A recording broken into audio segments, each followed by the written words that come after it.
করে দিবে, নবীর আদর্শ বিক্রি করে দিবে, নবীর দিন বিক্রি করে দিবে, নবীর তাহদিব বিক্রি করে দিবে, সরওয়ারে কায়নাত আলাইহিস সালামের তামাদ্দুন বিক্রি করে দিবে। এই উম্মার কাছে নেতার দাম থাকবে, চমচমের দাম থাকবে, পদের দাম থাকবে, লিডারের দাম থাকবে, টাকার দাম থাকবে, পয়সার দাম থাকবে, দুনিয়ার সব কিছুর দাম থাকবে। এই উম্মার কাছে ঈমানের দাম থাকবে না। এই উম্মার কাছে ঈমানের দাম থাকবে না। যার কারণে দেখা যায় কেউ এসব প্রেম প্রীতির আলাপ মারে ওয়াজ মাহফিলে, কেউ এসব মেয়ে পটাবেন কেমনে ওয়াজ মাহফিলে ওয়াজ করে। যদি এরকম কেউ মেয়ে পটাবেন কেমনে, মেয়েকে বসে আনবেন কেমনে, কোন নারীকে কেমনে পটাবেন, এগুলা ওয়াজ করে, পায়ের জুতা খুলে পিটাবেন এর। আল্লাহ রাব্বুল আলামিন এই সকল ভণ্ডদের হেদায়েত দান করুন, সবাই বলেন আমিন।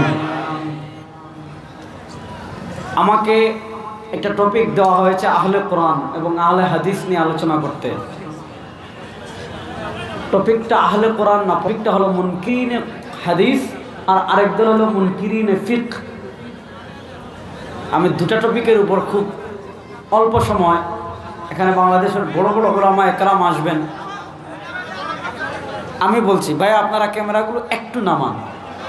আমি বলছি তাহলে আপনারা বড় দরকার আছে, একটু নামান, যাতে পিছনের আপনারা দেখার ডিস্টার্ব করবেন না, ওনাদের সাথেও খারাপ আচরণ করবেন না। ওনাদের মাধ্যমে আমাদের কোরআন সুন্নাহর কথাগুলো যাচ্ছে, ওনারা আমাদের সহি দ্বীনের বার্তাগুলো প্রচার করছেন, এজন্য ওনাদের সাথে ভালো আচরণ করবেন ইনশাআল্লাহ।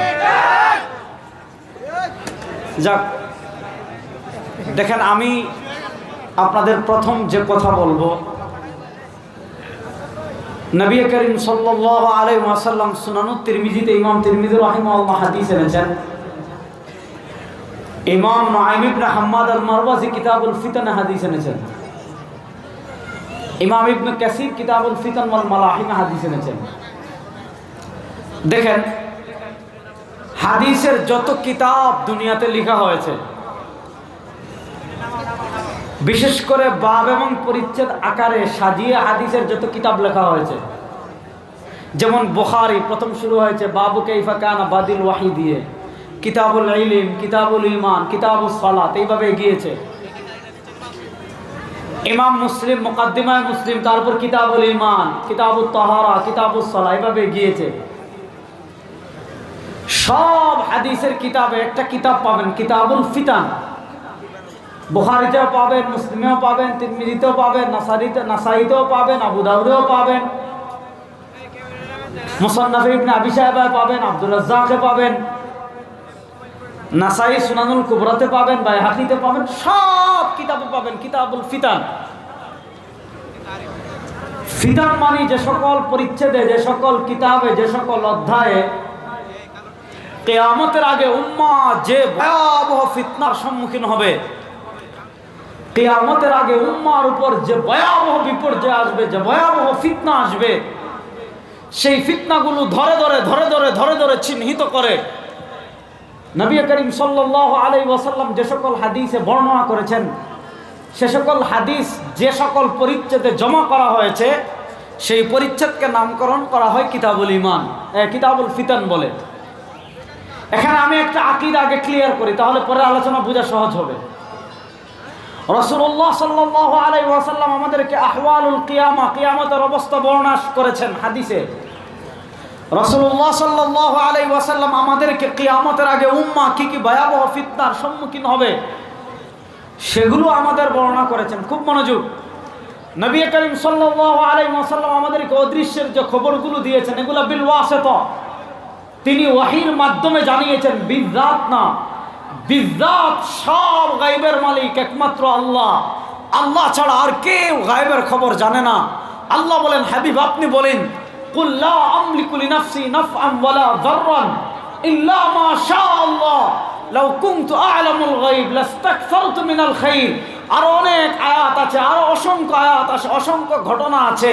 দেখেন নবী করিম সাল্লাল্লাহু আলাইহি ওয়াসাল্লাম যে অদৃশ্যের খবরগুলো আমাদেরকে দিয়েছেন, ওগুলো বিজাত না। তিনি নিজে নিজে গায়বের খবর জানতেন না, তাকে আল্লাহ জিবরিলের মাধ্যমে জানিয়েছেন। এজন্য তিনি আমাদেরকে জানিয়েছেন।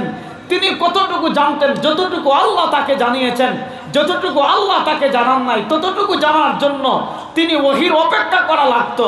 এজন্য কাফেররা যখন তাকে যুলকারনাইন বাচ্চা সম্পর্কে জিজ্ঞাসা করেছিল, কাফেররা যখন তাকে ইয়াজুজ মাজুজ সম্পর্কে জিজ্ঞাসা করেছিল, কাফেররা তখন তাকে যখন রূহ সম্পর্কে জিজ্ঞাসা করেছিল, হাবিব কিবরিয়া আলাইহিস সালাম বলেছিলেন জবাব দিব আগামীকাল। ইনশাআল্লাহ বলেন নাই, একদিন, 2 দিন, 4 দিন, 5 দিন, অনেক দিন পর ওহী আসলো, লা তাকুলান্না শাইইন ইন্নী ফাইলুন যালিকা গাদান ইল্লা ইয়াশা আল্লাহ।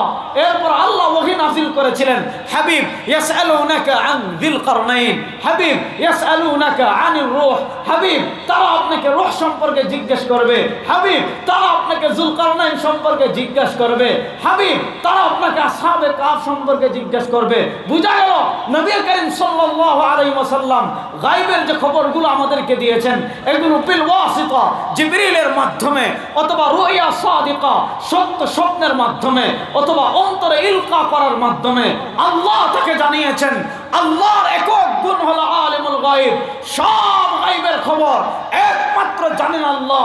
সরওয়ারে কায়নাত দুনিয়া থেকে বিদায় করার আগে, বিদায় নেওয়ার আগে আমাদেরকে ওসিয়ত করে গিয়েছেন, আমার উম্মত শুনো, লা তুতুরুনি কামা আতরাতিল ইয়াহুদু ওয়ান নাসারা, ও আমার উম্মত শুনো, লা তুতুরুনি, আমারে নিয়ে বাড়াবাড়ি করিস না, আমারে নিয়ে আবেগ দেখাস না, কেমন আবেগ দেখাস না, কেমন বাড়াবাড়ি করিস না। হাবিব কিবরিয়া বলেন কামা আতরাতিল ইয়াহুদু ওয়ান নাসারা, যেমন বাড়াবাড়ি করেছে ইয়াহুদরা, যেমন বাড়াবাড়ি করেছে নাসারারা। আমি সে আলোচনায় যাচ্ছি না, আজকে আমার আলোচনার টপিক না, ইজালাতুর গায়ব আন ইলমিল গায়ব। আল্লামা সরফরাজ খান সফদর রাহিমাহুল্লাহ শানদার রিসালা আছে, যারা উলামায়ে কেরাম আছেন, মাদ্রাসার তালিবুল ইলম আছেন, ইজালাতুর গায়ব সংগ্রহ করবেন, এই মাসআলার চুলচেরা বিশ্লেষণ পেয়ে যাবেন। নবী করিম সাল্লাল্লাহু আলাইহি ওয়াসাল্লামের মহব্বতের নামে, নবী করিম ইসলামের আজমতের নামে যারা কোরআন সুন্নাহ বিবর্জিত আকীদা লালন করবে, এরা ভণ্ড ছাড়া কিছু না, এরা ভণ্ড ছাড়া কিছু। তো নবী করিম সাল্লাল্লাহু আলাইহি ওয়াসাল্লাম ফিতান সংক্রান্ত একটা হাদিস, ভয়ঙ্কর হাদিস বলেছেন। নবী করিম সাল্লাল্লাহু আলাইহি ওয়াসাল্লাম বলেন, আমার উম্মতেরা শোনো, সায়াতি আলান নাসি জামানুন, আমার উম্মার উপর এমন একটা সময় আসবে, আমার উম্মার উপর এমন একটা কাল আসবে, আমার উম্মার উপর এমন একটা যুগ আসবে। নবী করিম সাল্লাল্লাহু আলাইহি ওয়াসাল্লাম বলেন, ইউশিল ফিতনা কাকিতাইল লাইলি, আমার উম্মাকে ওই সময় ফিতনা ঘিরে নেবে রাতের অন্ধকারের মতো। এখন রাত হয়েছে, আপনি কক্সবাজার সমুদ্র সৈকত অন্ধকার, এখন রাত হয়েছে সেন্ট মার্টিন অন্ধকার, এখন রাত হয়েছে সিলেট অন্ধকার, এখন রাত হয়েছে ঢাকা রাজধানী অন্ধকার, বসুন্ধরা অন্ধকার, সংসদ অন্ধকার, যমুনা ফিউচার পার্ক অন্ধকার। রাত যখন হয় সব কিছু অন্ধকার হয়ে যায়, এমন কোনো এলাকা থাকে না অন্ধকার হয় না, এমন কোনো পাহাড় থাকে না অন্ধকার হয় না, এমন কোনো ঘর থাকে না অন্ধকার হয় না, এমন কোনো জনবসতি থাকে না অন্ধকার হয় না, এমন কোনো শহর থাকে না অন্ধকার হয় না। নবী করিম সাল্লাল্লাহু আলাইহি ওয়াসাল্লাম বলেন, আমার উম্মতেরা শোনো, রাত যেমন পুরো এলাকা ঘিরে অন্ধকার নিয়ে আসে, আমার উম্মার উপর এমন একটা সময় আসবে, আমার উম্মার উপর এমন একটা কাল আসবে, আমার উম্মার উপর এমন একটা যুগ আসবে, ইউশিল ফিতনা কাকিতাইল লাইল, অন্ধকার ঘন কুচকুচে কালো রাতের মতো আমার উম্মাকে ফিতনা অন্ধকারের মতো ঘিরে নিবে। আর আমার উম্মাকে যখন রাতের অন্ধকারের মতো ফিতনা ঘিরে নিবে, এই উম্মার অবস্থা কেমন হবে? হাবিবে কিবরিয়া আলাইহিস সালাম বলেন, এই উম্মার অবস্থা হবে, ইউসবিহুর রাজুল ফিহা মুমিনা ওয়া ইউমসি কাফিরা ওয়া ইউমসি মুমিনা ওয়া ইউসবিহু কাফিরা।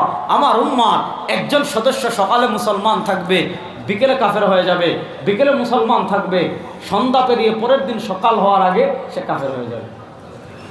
অর্থাৎ এই উম্মার কাছে তখন দুনিয়ার টাকার দাম হবে, পয়সার দাম হবে, নেতার দাম হবে, নেতার পা চামচামি করার দাম থাকবে, একটা লালচার দাম থাকবে, একটা 500 টাকার নোটের দাম থাকবে, একটা 500 টাকার নোটের কারণে ইমান বিক্রি করবে, একটা লালচার কারণে ইমান বিক্রি করবে, নেতার পা চেটে ইমান বিক্রি করবে, নেতার পা চেটে ইসলাম বিক্রি করে দিবে, নবীর আদর্শ বিক্রি করে দিবে, নবীর দ্বীন বিক্রি করে দিবে, নবীর তাহদিব বিক্রি করে দিবে, সরওয়ারে কায়নাত আলাইহিস সালামের তামাদ্দুন বিক্রি করে দিবে।